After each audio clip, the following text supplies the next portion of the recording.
HHS Secretary Kathleen Sebelius admits that Obamacare premiums are going up next year. Huh? Really? I thought they were supposed to be going down this year, next year, and forever. But then again, with all the exemptions and then extensions put in place by President Obama, the guts of the individual mandate are being ripped out. They're going to extend the March 31st deadline, by the way. I don't care what Ms. Sebelius says. They may wind up extending it forever. Here now are two health policy experts, Matt Iles, EVP at Avalair Health, and Betsy McCaughey, author of the book Beating Obamacare. Betsy, start with you. This may be a minor point in the whole downfall of Obamacare and the individual mandate, but Sebelius going before Congress saying Obamacare premiums are going to go up? I thought that was one of the principal raison d'etre of the entire program. Well, that's right. But in fact, they are going to go up in part because enrollment figures so far are very disappointing. Earlier this week, Kathleen Sebelius testified and before that held a press conference announcing that the pace of enrollment is lower, that many people have not paid. She declined to say how many, but insurance industry experts tell us that perhaps 20–25% of people who enrolled have not paid. In Washington State, 43% have not paid, so they haven't really purchased health insurance. They're not covered. And worst of all, only 1 out of every 10 uninsured people who is eligible for Obamacare has signed up for it. 90% of those who are eligible are saying no thanks. Right. All right, let me go to Matt Iles. Matt, listen, look, not enough people are signing up. The wrong people demographically are signing up. They're not getting the young people. They're getting the elderly people. Here's the thing I don't understand. This whole business of this new regulation, which talks about hardship, okay? If you sign a document and says you have a hardship, which means you cannot pay the premiums, and you got to find premiums that are lower than Obamacare, and if you don't, you're off the hook. Now, this has got to take a gigantic chunk of potential people off the rolls, off the whole thing. And to me, this, too, rips out the guts of the individual mandate. It does.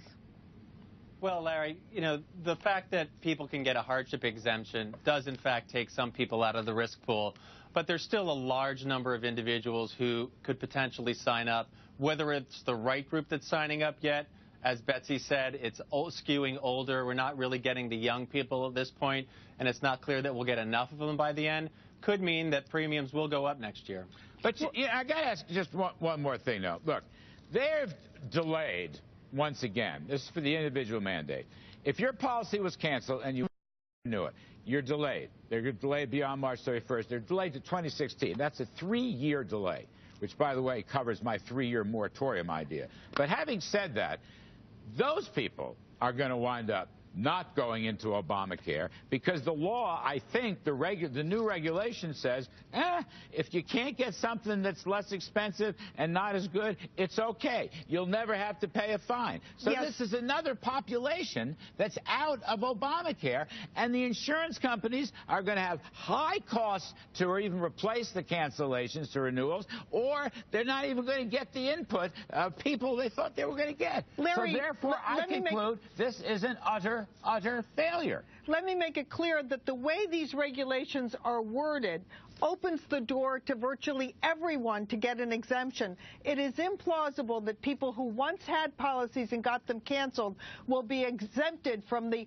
quote, shared responsibility tax, while people who never had insurance will be slapped with that tax.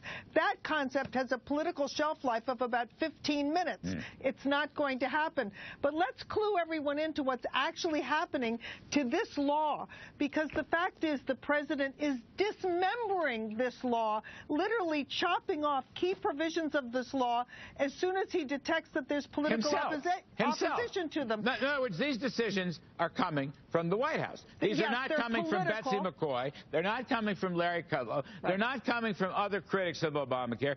They're coming from him during this election year when he said that the individual mandate was the heart and soul of the program. He's ripping it apart. So therefore, to me, it's gone. And in fact, not only is the individual mandate gone, the employer mandate is gone. The minimal essential benefit package defined by Washington is gone.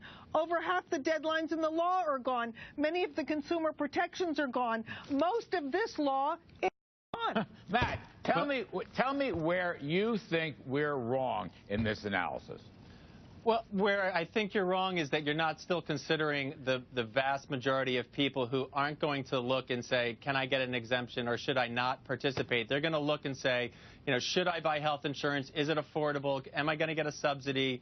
And should I sign up for this? And if we have people who are looking at what's available and saying, I think I'll get a decent deal because I'm going to get a subsidy from the government or the premiums are lower, at least for now, than what I expected, we'll see some enrollment. I don't know that we'll ever get, the high numbers. I don't mean to be I don't have much time. I just want to ask you, Matt, on that point, people that still might shop, aren't you shocked that Ms. Sebelius goes up to the Hill and says premiums are going up? I mean, wasn't one of the key points for this whole Obamacare story that premiums were going to come down? Look, premiums came in lower this year than people projected. They're only going to go up in the future. So we're starting at a lower base, and as we have a new population that's coming in and we see what their experience is, premiums are going to go up. It's not as if health care costs are going down. No, I got to jump out. Don't do it, Betsy. You got to jump. What is this some more? I think the only way they're going to fill this up, they got to take what's left on Earth. They're going to have to go to Mars. They're going to have to go to Saturn. They're going to have to go to Jupiter. That's the only way I think they're going to find people. Anyway, Matt Isles, thank you very much. Betsy McCaughey, as always. Up next on